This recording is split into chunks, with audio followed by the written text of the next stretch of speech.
வேணாமே உன்னை விட எனக்கு உள்ளது எல்லாமே உன்னிடத்தில் இருக்கு.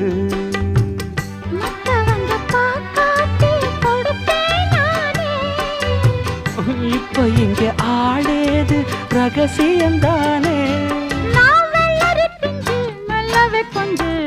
காத்திருக்கேன் கதவை திறந்து உள்ளுக்கு வாடி.